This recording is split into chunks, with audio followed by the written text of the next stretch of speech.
Hey everybody, what's up? Travis here. Look, I want to tell you the Holy Trinity of camera basics. The three things that every professional needs to know, and if you know, it'll make your photos chef's kiss every time. So first, we're going to talk about shutter speed. How fast does your camera's shutter open and close? Think of that as you blinking. Okay, so you blink super fast. That's high, fast shutter speed, 1/1000th of a second. That's stop the action, dog jumping through the air, catching a frisbee, sports, stop the action, fast shutter speed.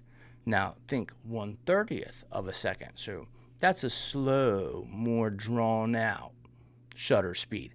And that would be cool for something like maybe a waterfall. It would kind of give the viewer of the photo some sort of depiction of motion because it would be a little blurry. Okay, that's not going to 1/30th is not going to stop the action like a 1/1000th of a second. It's going to just slow it down. Okay, so that's number one, shutter speed. Number two, aperture, or you might hear them as f-stops, or you might see them as numbers on a lens, like 3.5 or 1.8 or 4.0. Basically what that means is how much is the aperture of the camera opened. And you can think about that like when you go to the eye doctors, and they dilate your pupils so that they can examine whatever they do. When they dilate them, that opens your pupils up, makes them bigger, right? So that takes, ironically, it takes the number down. So the lower the number, like f1.8, that means a wider aperture, or your pupils are more dilated, or they let in more light. And when you let in more light, what happens is the background of the photo becomes like a blur. You can't see it. And that's those like crisp shots you see where the subject is in perfect focus and the background is just blurry. That's because they use a low f-stop, like a 1.8.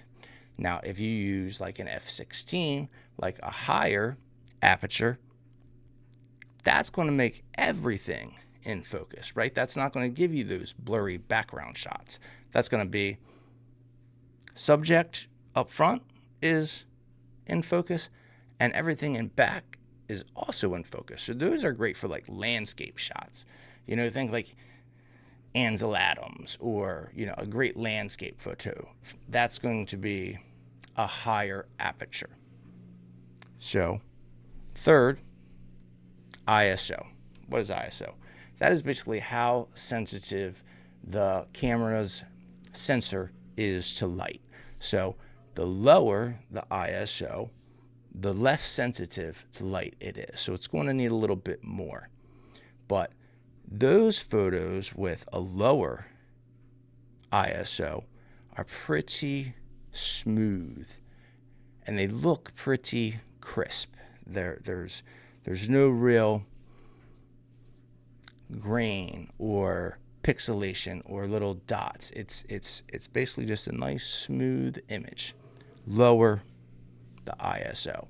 The higher the ISO, now this takes less light, but it has the chance to make your photo like more grainy. So that's basically it. Higher ISO, you need less light, and it makes the picture brighter, but it also makes it a little bit grainy. Lower ISO, you need more light, but it makes your picture smooth and buttery. And that's it, man. That's the holy trinity of camera basics: shutter, aperture, ISO. Shutter, fast shutter speed, sports photography.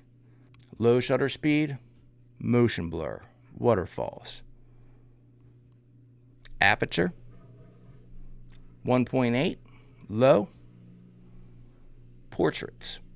Sharp subject in the foreground, blurry background. ISO, low ISO, smooth, need more light, high ISO, grainy, you need less light. That's it. That's the three main things you need to know. Easy, right? So drop a comment. Let me know what you think. Do you have any questions? Are you just starting out in photography? Do you plan on becoming a professional photographer? What are some of the things that you're going to learn? I love to talk about photography. I actually know a pretty good amount about that. So we're going to be doing more videos and tutorials like this. So drop a like, follow if you want to see more, and let's chat. Awesome. All right. See you later.